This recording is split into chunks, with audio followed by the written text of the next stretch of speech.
Hey there, it's Lara here. It is July 8th, and I'm here with your weekly astrology forecast. So, I hope you're doing well, and I hope you're continuing to navigate these crazy times in the best way that you possibly can. So we're going to talk about something that's an ongoing situation over the course of July, but it is sort of at a peak right now, and then it's going to reach another peak at the end of the month. And that is Mercury in Cancer squaring Mars in Aries. So we're going to focus mostly on that and what that means in this video. And as per usual, at the end of the video, I'll go through each sign and speak to the houses or the life themes that are being impacted for you as far as this conversation between Mercury and Mars goes. And Chiron is implicated in this too. But before that, there's a couple of other things I want to mention, as always. First off, where the moon is at, right? So the moon in Aquarius today, as I'm recording this, and then later today on Wednesday, the 8th, it will move into Pisces. And so, that's a shift. Aquarius to Pisces is a shift when we're talking about the moon in particular, in relation to our emotions, right? And our sensitivities. Aquarius is a little bit more, or a lot more, sort of emotionally detached, right? Being a fixed air sign. And it's not that Aquarius doesn't have emotions. It's just that they are more objective, right? Aquarius energy is more objective and may have a bit more trouble connecting to their emotions. So, we're moving from that Aquarius energy to the Pisces energy for a few days. And Pisces, moon in Pisces is a good time to take it a bit easier, to relax a bit, to maybe enjoy some kind of creativity or art or music, to get some extra sleep, to enjoy time by the water, these sorts of things. And then we've got the moon moving into Aries on Saturday and finally Taurus on Tuesday. So if you're wanting to know more, about how to connect with these energies and what the moon moving through the signs of the zodiac is good for, then please do go download my free guide to working with the moon. That's over on my website. And the link is below. You just click the link and head on over there and you can get that for yourself if you haven't yet. I also want to say apologies to the people on my email subscriber list who I had been communicating with fairly regularly for a while there. And, I've fallen off the last few weeks, really kind of since Mercury's been in retrograde. For a couple of reasons. I spoke to you about the last email that I sent out and how that was a bit triggery for people for whatever reason. When I sent the anti-racism, resources. And so I took a bit of a step back, and there's been other things I've been focusing on. So please do know that I've been thinking about you. I'll connect soon. But if you want to sort of stay in touch, then the best way to do that, the best place to do that, where I hang out the most is Facebook. And, my kids kind of laugh. Well, especially my son, even though my daughter's a bit younger than him, laughs a little bit because, Facebook's for old folks, I guess, these days. I don't know. But personally, I until we have something better, then that's kind of where that's my comfort zone. I'm on Instagram too. I fairly regularly on Instagram as well. But I'm Mercury ruled person, right? And so I can be a bit verbose and like to share and like to write and all of that. And it's easier to do that for me on Facebook. Instagram's more of a visual platform, which I really appreciate as well. and I am there, but for my own kind of, if I'm reading things and that sort of stuff, or writing things, it tends to be more on Facebook. So if you want to connect with me there, I would love that. And the link to Facebook and Instagram are below as well. And but I will be in touch with my email subscribers soon. Okay. All right. So what else do I want to say? Well, I want to touch on a couple of things before I get to the Mercury square Mars piece, which is actually happening first because we're experiencing it right now as I'm recording this, around, it's exact today, tomorrow kind of thing, depending on where you are.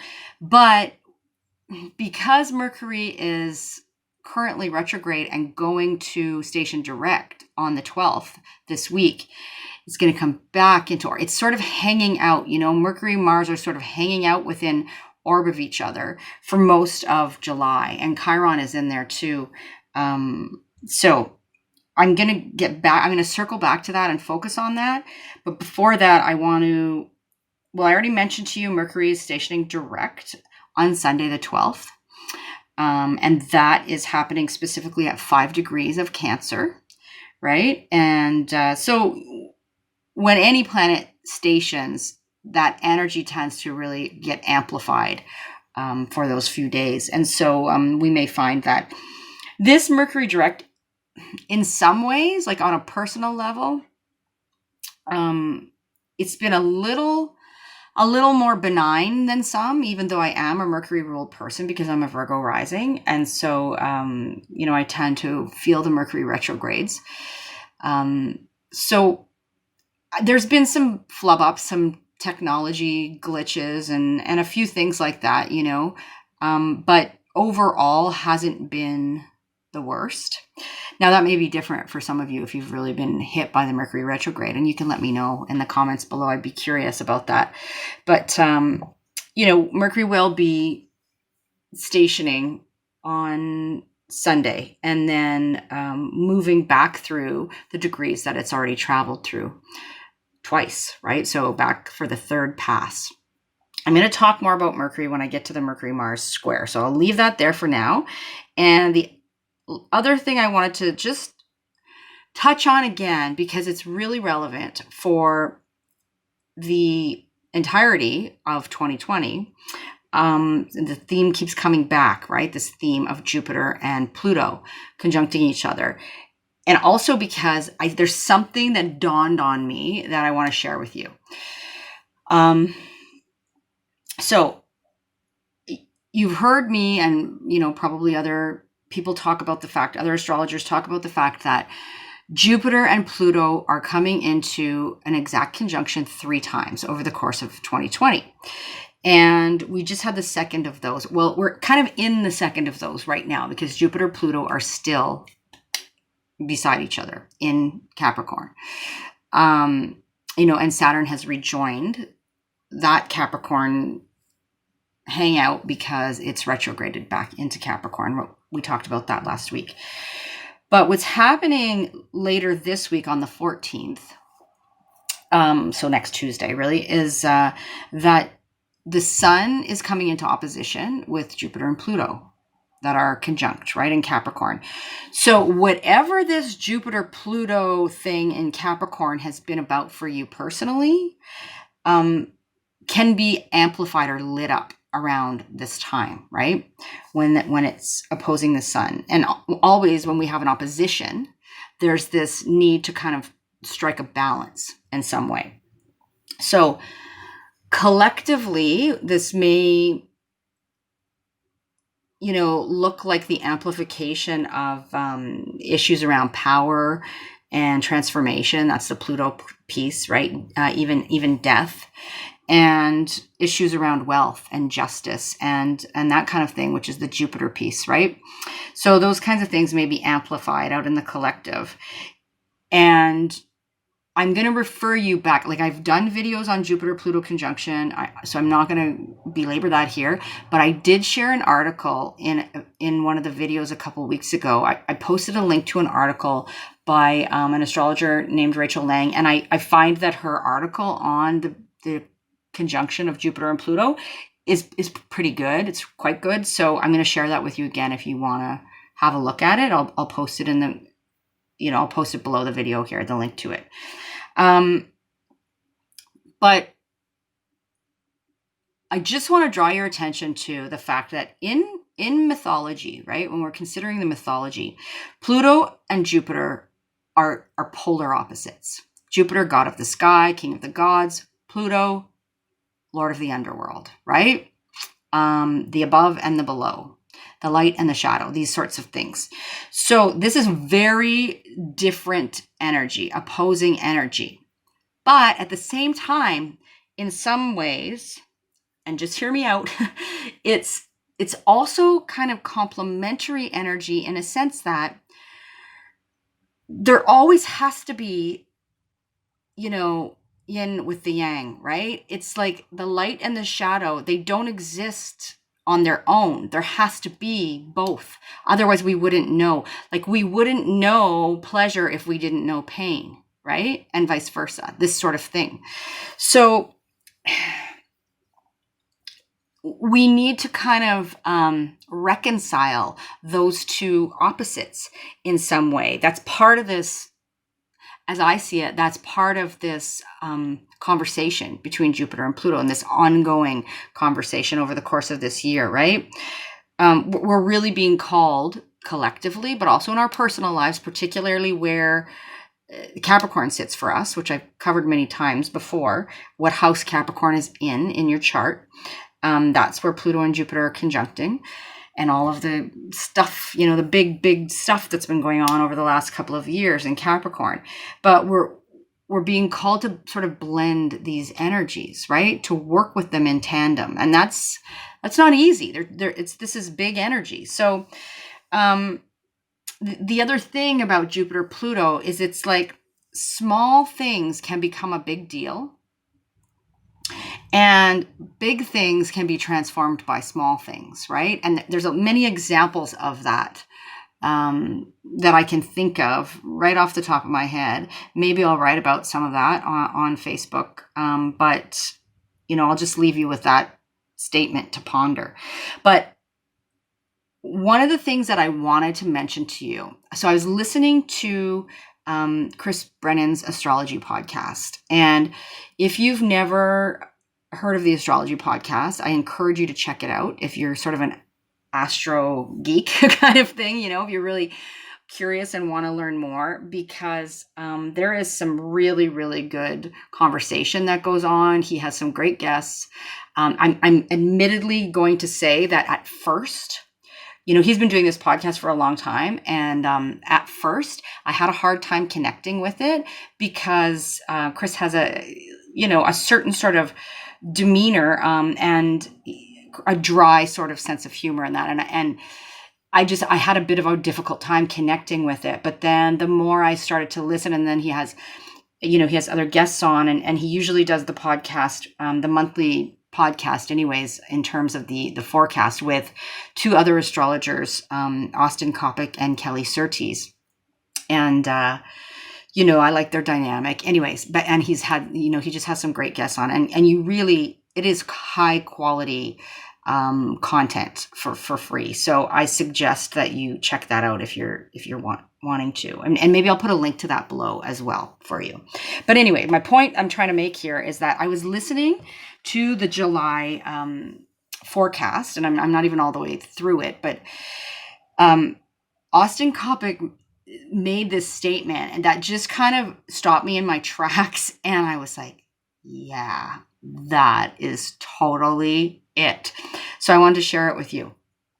He was talking about Pluto, and, they were talking about, obviously the Capricorn piece, right? And he said this very simple statement: Pluto shows us the opposites. And I thought, oh my gosh, like it really resonated with me, because I have been this whole couple of years with Saturn and Pluto and Jupiter, this Capricorn piece going on personally for me in my 5th house. And then it's squaring all my energy that I have, all my planets I have in Aries in the 8th house. But, I have been sort of muddling through trying to sort out what this is all about for me in terms of just like really boiling it down. Like there's certain things that, 5th house represents children and creativity and this kind of thing. And so, yeah, there's been some struggles there, that's been amplified by the pandemic and homeschooling and this sort of thing. But ultimately, the 5th house is the house of pleasure and joy. And so when he said Pluto shows us the opposites, I was like, whoa, because really what's been going on for me over the past couple of years, and really amplified with these, conjunctions and the meetup of Saturn and Pluto earlier in the year, and then the Pluto Jupiter conjunctions going on. It has been the opposite of joy, quite frankly, the opposite of joy. And it's been a struggle. Saturn is also in there to find the joy, to create those moments of joy, to connect with those moments of joy and pleasure, right? And so it's like light bulbs went off for me. And so if you think about your own chart and you think about what's going on in the Capricorn area and what has been going on, see if you can kind of frame it that way to help understand it. I mean, and that's really, it's only the Pluto piece that I'm talking about, or that Austin, referred to as, Pluto shows us the opposites. Think about how you've been experiencing the opposite of whatever is sort of optimal or what you would consider optimal in that particular house, right? In relation to the themes of the house that Capricorn sits for you. And if you don't know that, I'm happy to do a reading for you. I've been pretty busy with readings lately, but always happy to do that for you. You can reach out to me. But if you know your own chart, definitely have a look at that and see how that sits with you. See how that resonates.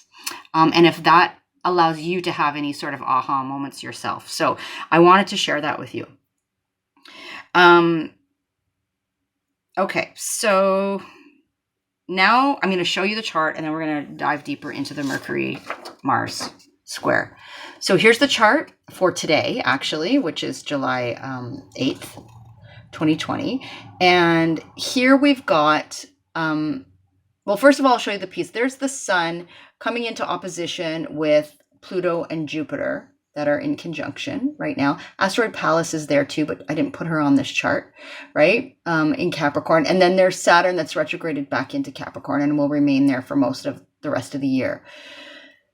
Then we have, well, I mentioned Moon is in Aquarius today. Like as I'm recording, we'll move into Pisces shortly. So here's the piece I really want to draw your attention to for the remainder of this video. Here we've got Mars in Aries at 6 degrees. There we've got Chiron at 9 degrees. And there we have Mercury down here in Cancer at 6 degrees, right? And so, and going to station direct on Sunday the 12th. But right now, that Mercury-Mars are an exact square. Okay, so a square is a 90-degree angle. It's a conversation of tension where we need to take action to resolve the tension. And if we don't act consciously and intentionally, what tends to happen is that life does it for us, right? The universe does it for us. And so something will transpire to discharge that energy because the energy has to go somewhere. There's tension that needs resolving, and it will be resolved regardless, whether it's us acting intentionally and consciously to do that, or it just happens sort of in a sort of fumbly, however it's going to happen way, right? And that's not always optimal. So one of the reasons that knowing astrology is so beneficial is that we can work with whatever's going on, even if it's very challenging. We can work with it consciously and with some awareness, and we always we don't always do the best. I'm going to be 100%, honest with you about that. Just because I know the astrology doesn't mean that I'm always acting with complete consciousness around it. I forget too, or impulses get the better of me. So it's, but then even if something transpires that I would rather not have, or I would have wished I would have been more conscious about it, I can look back on it and go, oh yeah, okay, lesson learned, right? So there's that. Anyway, so Mercury and Mars are in this square, and this is happening, like they're in this exact square as I'm recording this, and then they'll move a little bit apart. Mercury will station, right, as I said, on the 12th, and start to move forward again. And then, they'll be in an exact square again later in the month on around the 27th and 28th. So this first square is around 6 degrees of Cancer and Aries. And then the second exact square is around 16 degrees of Cancer and Aries. And then we've got Chiron in there, in the mix, who's also involved in this conversation. And yesterday on Facebook, I talked about the fact that it's like Aries and Cancer are doing this, or sorry, Mercury and Mars, Mercury and Cancer, Mars and Aries are doing this dance over the course of this month. But it's not a waltz, it's like a tango, right? And Chiron, I use the analogy, Chiron is kind of like that sort of firm but fair instructor or teacher that's there. And he's going to let us fumble around and try to figure things out a little bit on our own. But he'll be there to kind of, apply some healing balm when necessary and encourage us to grow and heal through this energy, right? Chiron, one of the ways that I personally really like to describe Chiron, I mean, his common nickname in astrology is the wounded healer, but Chiron to me is really ultimately about growing stronger in the broken places, right? You've heard that before. It originally, I believe, comes from a Leonard Cohen song. So, it's that's really what Chiron is about, I think.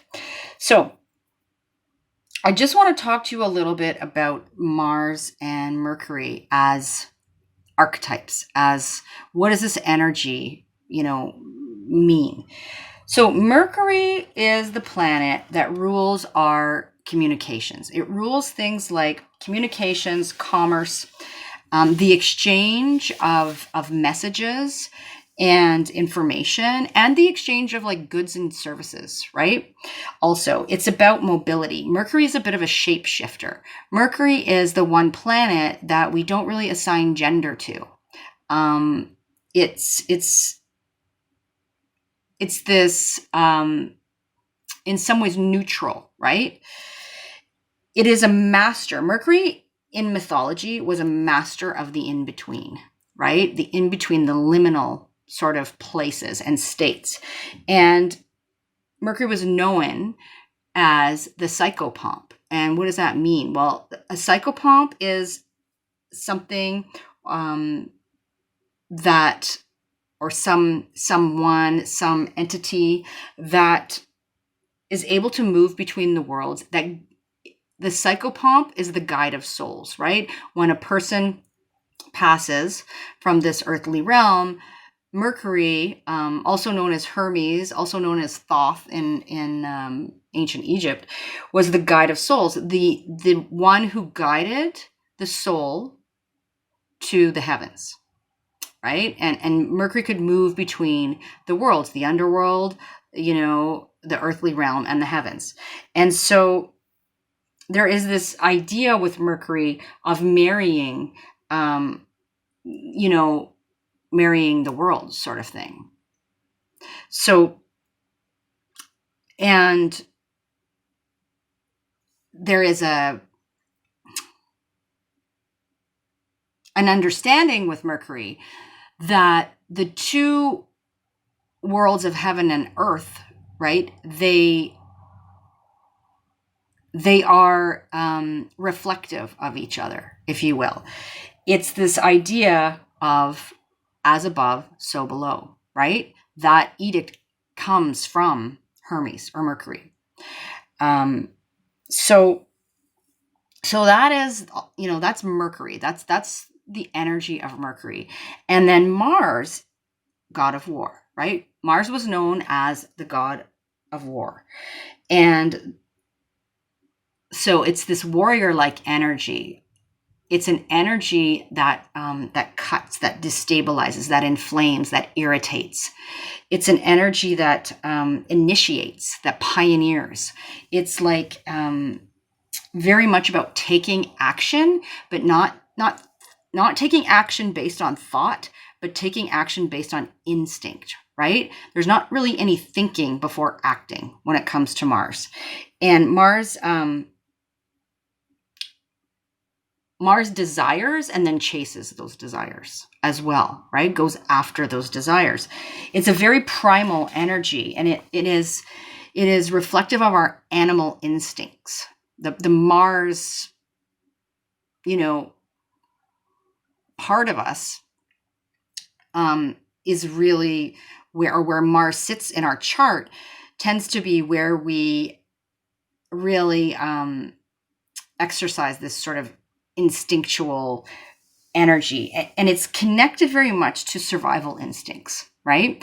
And self-preservation and individuality and self-sovereignty and self-agency and all of these things, and self-assertion, where we assert ourselves. And how well we do that based on Mars's placement and the conversations Mars is having with other planets, right, in our chart. But it's this raw, impulsive energy. And it can be prone to rage and aggression and lashing out, particularly when we're feeling like we're being threatened, like our lives literally are being threatened, or our identities are being threatened, right? And we may just perceive that these things are being threatened, but it because it's that sort of animal instinct. Mars is like the lizard brain, right? The fight, flight, or freeze response. Then we can lash out as if our very lives are being threatened. So we're seeing a lot of that go on right now. Like one simple example I can draw on, because it's very relevant to where I'm living right now, is we just had it legislated or mandated that masks are mandatory when you're going into businesses. And there's a whole lot of debate that's happening about this. And, I won't get into that here, but I have voiced my opinion about that on Facebook, mostly on my personal page, but because I definitely have opinions about these things, as we all do and are entitled to. But I'm just noticing at how, some people are taking this as, me being told I have to wear a mask is an infringement on my being, my very identity, almost as if their lives are being threatened, right? So Mars, and there's this combative, like you're seeing a lot of people get into these arguments and online sort of verbal combat, right? Which is very much Mercury-Mars. And Mars is in its home sign, let's not forget, of Aries for the next 6 months, as I spoke about before. And so Mars, whenever a planet is in their home sign, they behave more true to nature, right? So it's like the pure Mars energy that we're seeing come through. So this should be interesting how this continues to play out. It's reaching a bit of a peak right now. But it is in this dance, as I said, this tango is happening throughout the whole month of July. So that will be interesting to witness. But for us personally, we really have to be mindful of using the energy consciously. And I'm about to go through each sign and speak to Where are these two planets that are in this tense conversation sitting for you in your chart? And so you can be aware of, these two areas of life that may be in this kind of tense situation, and there may be some some conflict, some angry words, some lashing out, but proactively and optimally, it can be a chance to use and choose our words assertively and effectively, and really with an intention of exercising our self-agency, these sorts of things, right? So if you have questions about any of this, put them in the comments below, because I'm sure, if you have a question, somebody else probably has the same question. But right now, I want to get into going through each sign so that I don't run out of time. And as you know, if you've been around here before, the way we do this is based first and foremost on rising sign. Whole sign houses when I'm doing a general forecast. So if you know your own chart, then it's best to refer to that, because it may not be done in whole sign. When I do readings, I don't use whole sign, although I often look at the chart in whole sign as well, just to kind of get a feel. But I use porphyry if anybody's curious about that. But anyway, but when we're talking about these general forecasts, it is referring first and foremost to your rising sign, right, which is also known as your ascendant or your ascendant sign. And then you can also have a listen for your sun sign and your moon sign. And together, those three things will give you like a fuller picture when we're talking about a general forecast here. And I always start, I know most people start with Aries and work their way through. When they do this, I always start with first house. So whatever sign is having this energy in the first house, that's where I start. And then it becomes, a little more fair for everyone that I'm not starting with Aries and finishing with Pisces every week. So here we go. We're going to go through the signs. We're going to start with Cancer, because I'm doing Mercury square Mars right here. So the Mercury piece is in Cancer, the Mars piece is in Aries. So wherever those two signs sit for you, those are the houses that are in this tense conversation, right? And please listen to the introduction before just jumping to this, because this isn't not going to make any sense for you otherwise. All right, so Cancer, for you, Mercury's in your first house of the self. I, me, mine, my, physical incarnation, physical body, and my physical vitality, and how you project yourself out into the world and how the world perceives you, right? That's essentially first house. And so that Mercury is in square with Mars in the 10th house of career, right? Career, worldly ambitions, the legacy you wish to leave, your public reputation and persona, your status, these sorts of things. So these two areas are being emphasized by the Mercury-Mars square over the month of July, really, but it's at a high point right now, right? And so those are the areas you want to be mindful of in relation to this energy. So next we have Gemini. Gemini, you've got Mercury sitting in your second house of your personal finances and your other resources. So time, energy, material possessions. Second house is also about what we value, what we place value on, including our self-worth, right? And it's also about sort of how we get our basic needs met. So that's the second house. And then Mars is sitting in your 11th house of the group, the collective, friendships, any kind of organization or group or network, including online, that you may be connected with or involved with. It also has to do with our hopes and dreams for the future and the people that can help us get there. So those are the two areas, second and 11th house, based on whole sign, right, that are squaring off for you over the month of July and at a peak right now. And so then we have Taurus. Taurus, your Mercury right now is sitting in the third house of where it's at home in the third house. And it's sitting here in this area of communications, of messages exchanged, of commerce, of mobility, of our immediate environment, and often, the people in our immediate environment, like cousins, siblings, neighbors, peers, this sort of thing. And then it's squaring off with your 12th house, which is where Mars is, which is a very hidden area of the chart, right? It's a hidden house. It's about how we self-sabotage. It's about places behind closed doors. It's about what goes on, in our dreams and in relation to our spiritual life, and our spiritual and mental health.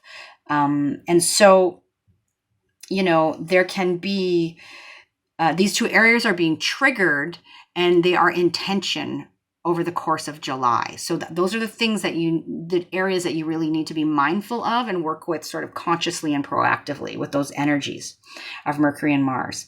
Next, we've got Aries, where we have Mercury sitting in your 4th house of home, family, your roots, your place of living.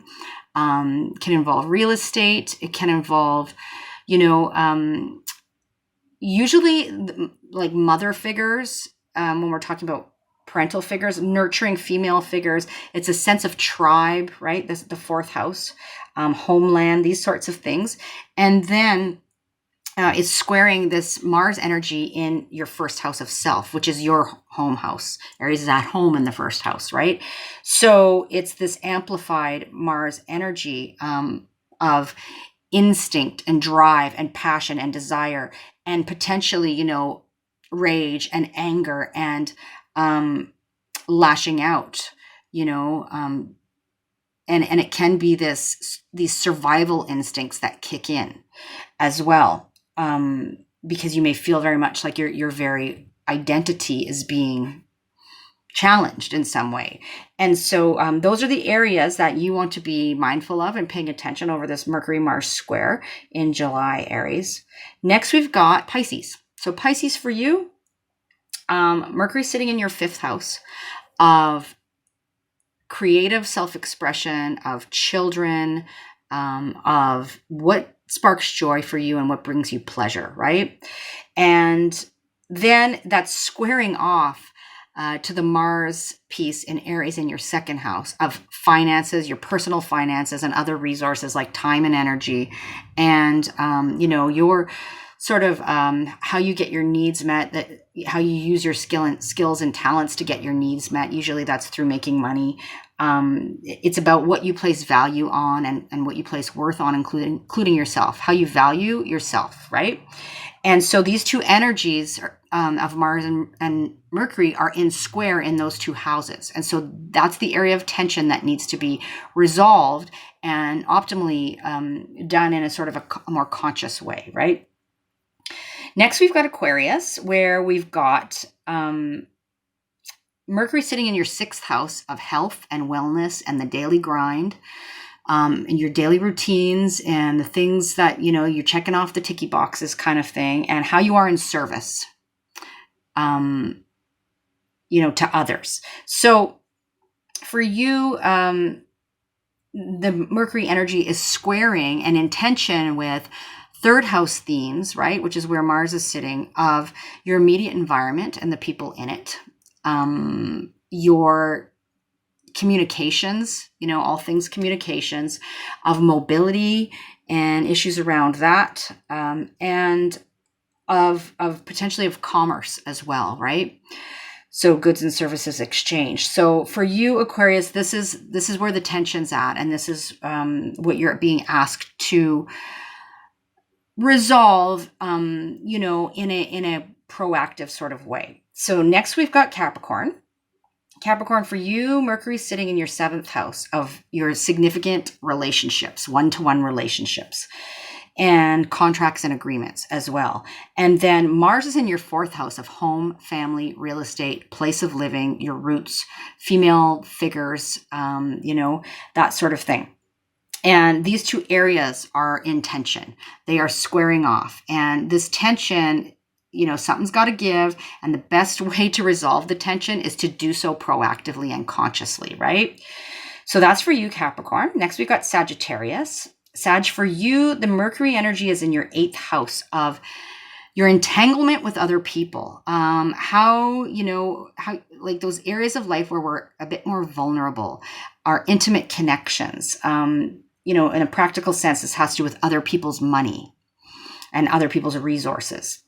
And then this is squaring off with your 5th house of creativity, of children, of what sparks joy and what brings you pleasure, right? So these are the areas that are in tension for you over July that you're going to be asked, to resolve this tension. And it's best to do so in a conscious way. That's for you, Sag. Next, we've got Scorpio. Scorpio, for you, Mercury sitting in your 9th house of the higher mind, of philosophy, belief systems, worldview, of learning beyond the basics of foreign people and places and what we learn from them. Sometimes that involves travel, usually longer distance variety. It can have to do with dogma, the 9th house, and it's squaring off to Mars in your 6th house of your daily routine, of health and wellness, of how you are in service, right? And so those two areas of life are in a bit of tension, and you need to kind of work through that in a conscious way. Next, we've got Libra. Libra, the Mercury piece for you is in the 10th house of your public sphere, right? Public reputation and persona, career, ambitions, the legacy you wish to leave, authority figures, your own authority. And then it's squaring off to Mars in your area of one-to-one relationships with it, which is the 7th house. So close personal relationships of all varieties, and contracts and agreements is 7th house as well. So that 10th and 7th house and the themes around those houses are what's in this conversation of tension over the course of July. And it's at a peak right now, and it will peak again later in the month, right? So best to work with that consciously. Next, we've got Virgo. Virgo, for you, Mercury is sitting in your 11th house. That's where Cancer is for you, whole sign, right? And Mercury is squaring off with Mars in your 8th house. So the 11th house is about the group, the collective, your networks, your friendship groups and associations, the people walking the same path as you who can help you reach and fulfill, your dreams and wishes. The 11th house is about gains, what we can gain. And the 8th house is about intimacy and vulnerability and, people that we are in this sort of entangled relationship with. And that can involve people that we share resources with or institutions we share resources with, right? So things like taxes, insurance, debt, loans, mortgages, wills, this sort of thing. And so those two areas are in a tense conversation over the course of July. And, you need to do some conscious, the approach should be conscious and proactive to optimally resolve this tension. Let's put it that way. And then last but not least, we've got Leo. So Leo, for you, the Mercury piece is sitting in your 12th house of the hidden, right? The unseen, what goes on behind closed doors and in the subconscious and in your dreams and in, your connection to spirit and your spiritual and mental health and wellness. And, perhaps how you sabotage yourself. Hidden enemies is 12th house as well, traditionally. And then this is squaring off with the 9th house, right? Which is where Mars is sitting for you, which has to do with worldview, philosophy, belief system, dogma, higher learning. So it can involve college, university, that sort of thing, but also just things like anything you learn beyond the basics and things you learn from people that are different from you, foreign people and places, and sometimes long distance travel is 9th house. And so those are the two areas that are in a conversation of tension over the course of July, and, responding to that tension proactively and consciously rather than just knee-jerk reaction will yield better results, right? So that's for you, Leo, and that's all 12 signs. And I hope that gave you something to work with. And if you have any questions or comments, please leave them below. Next week, I may not be in town to do this video, so we'll see how this works out, but I will try to see you, even if it's just for a shortened version, and maybe somewhere where the internet is not optimal. So if you want to keep up to date with that, hit me up on Facebook for sure, and I'll be keeping you in the loop there. All right, so take good care, and I will see you next week in some capacity. Okay, bye-bye.